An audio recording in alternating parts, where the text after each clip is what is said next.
नमस्कार दोस्तों, आज हम आए हैं भोजपुरी के उभरते हुए कलाकार सिंगर सुनील सुरीला के घर पे। ये उनका घर है। आज उनसे मिलने के लिए आए हैं। उनसे कुछ बातचीत होगा, उनका इंटरव्यू लिया जाएगा। आप लोग देखते रहिए। आजकल मतलब छोटे कलाकारों को, जो बढ़िया कलाकार हैं, जिनके पास मतलब बढ़िया गला है, सब कुछ बढ़िया है, उनको आजकल थोड़ा बहुत लगता है, अब जनता चाहे ना चाहे पर दबाया जा रहा है। आजकल सब बड़े में उलझा है, पर ये कलाकार अच्छे हैं। आज इनसे बात करेंगे और इनका इंटरव्यू लेंगे। आप लोग लास्ट तक बने रहे और देखिएगा जरूर। तो हम अब आ चुके हैं इनके पास और इनसे बातचीत करते हैं और फिर समझते हैं।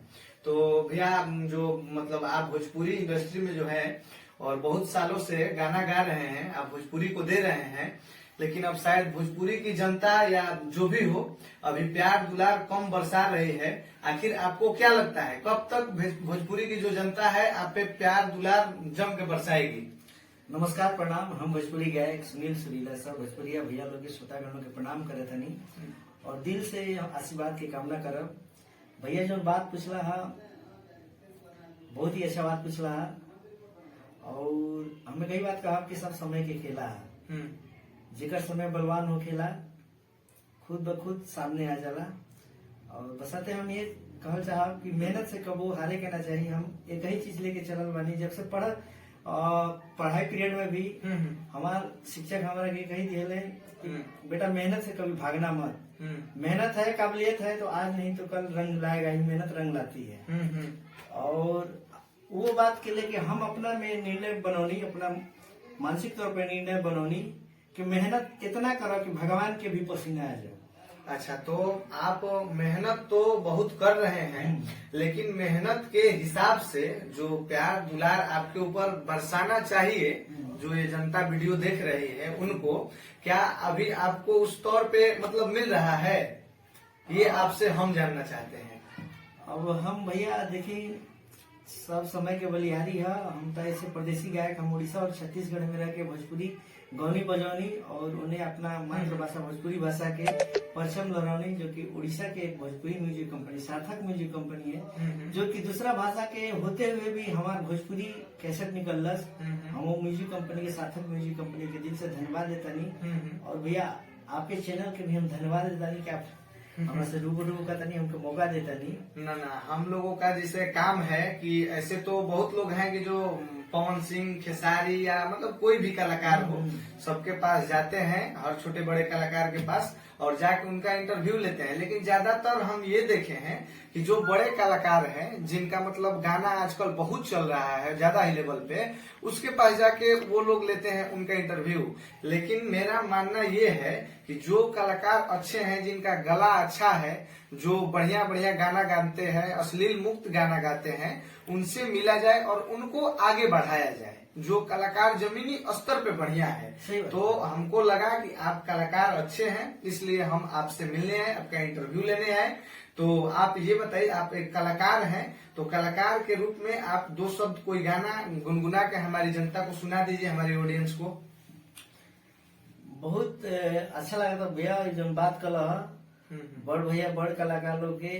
हम एक ही बात कहब कि भोजपुरी से हमनी के रोजी रोटी आमदन माने जो भी भाषा से ही चला था, तो भाषा के घटावे के नहीं के मान बढ़ावे के बा। अगर बढ़ा ना सकी ना जाता, घटा ना सकी हमनी के ही मतलब हक नहीं थे। हमारी ये कहना हमेशा रहेला। और हमार माई जो कि पापा हमके ज्यादातर फील्ड में सपोर्ट ना के लिए, लेकिन हमारा अम्मा कहली कि बेटा ऐसा कबू काम मत करिए कि जना से बदनामी होके, भले नाम ना होके लेकिन बदनामी ना होके के चाहिए। तो हम वे रूल्स के फॉलो करिए। तो मतलब अपनी माँ का बात सुन के आप अच्छा काम कर रहे हैं और फॉलो कर रहे हैं। आपका भी एक दिन बहुत बड़ा नाम होगा। बस आप दिल से लगे रहिए और अच्छा गाते रहिए, तो अच्छाई को कोई नहीं दबा सकता। तो आप थोड़ा अपने मतलब स्वर बिंदु से कुछ दो शब्द गुनगुना दीजिए।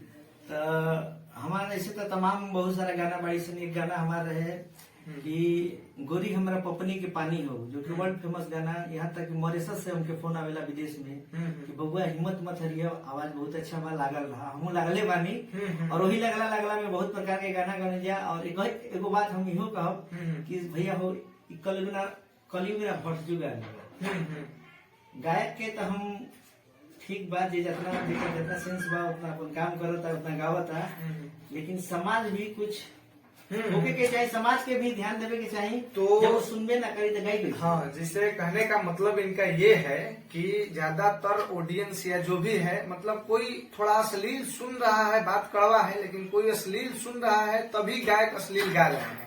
हमारी पब्लिक को, जो ये जनता है सुनने वाली सॉन्ग, इसको भी कुछ ध्यान देना पड़ेगा और अश्लीलता को हटाना पड़ेगा, अश्लीलता को नहीं सुनना होगा, तब जाके कोई भी गायक अच्छा गाना गाएगा। जब आप लोग सुनेंगे वो तो मान लीजिए मार्केट में आएगा ही।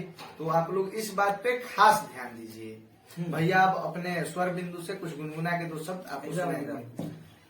तो हम वो गाना गौले रही, गोरी हमारा पपनी के पानी हो, वो गाना के हम रखा तानी, जो कि भोजपुरी के मान बढ़ावे खातिर हमके गाना प्रयास रहेला कि गावल जाओ। हाँ। उमे एगो गाना गौले रही, गोरी हमारा पपनी के पानी हाउ, गोरी हमारा पपनी के पानी हाउ, दिल में बसेलू दिल जानी हाउ, दिल में बसेलू दिल जानी हाउ।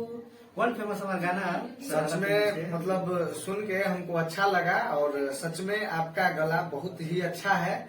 बस हमारी जो ये पब्लिक है, भोजपुरी गाना सुनने वाली जो ये जनता है, ये बस आपको बढ़िया तरह से जिस दिन सपोर्ट कर दी तो उस दिन पक्का आप बहुत आगे जाओगे और आगे जाना आपका लिखा है। बस ये पब्लिक आप लोगों के हाथ में है। आप अच्छे कलाकार को चुनिए, अच्छे गला वाले कलाकार को सुनिए और उनको सुनिए, उनको भी थोड़ा मौका दीजिए। विकास भैया जी, हम और एगो अपना जनता का भगवान के खातिर हम एगो गाना गौले बानी, हमारा लगले वे म्यूजिक पर आई बा, चेहरा चांद के जैसा। बहुत ही प्यारा गाना, फैमिली सॉन्ग गौड़वे, कहीं भी आप लोग बजा लीजिए, घर परिवार के संग, कहीं कोनो दिक्कत नहीं है। वो गाना भी हम रखा था नहीं, वे म्यूजिक पर आप लोग लगले पर वीडियो आई।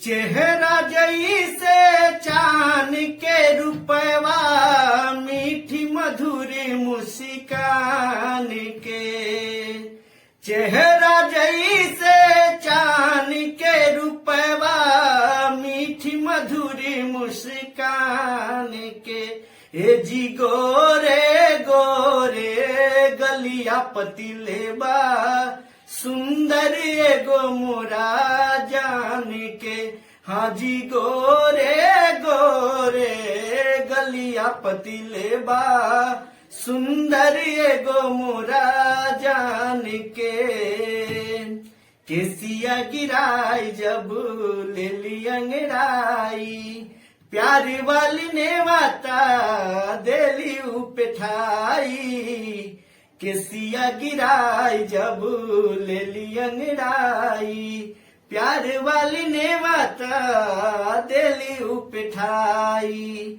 दूनो नैना जैसे कमनिया, कोयल बोली कोयलिया तान के, जी गोरे गोरे गलिया पतिलेबा, सुंदर एगो मोरा जान के। बहुत ही अच्छा लगा और सच में आप बहुत ही अच्छा गा रहे हैं। इस जनता को आपको कभी न कभी सपोर्ट करना होगा और वो जरूर करेगी। अब धन्यवाद देता नहीं कि आप लोग जरूर देखिए आज की दुनिया के यूट्यूब चैनल के आपका भोजपुरी गायक सुनील सुरीला बक्सर से।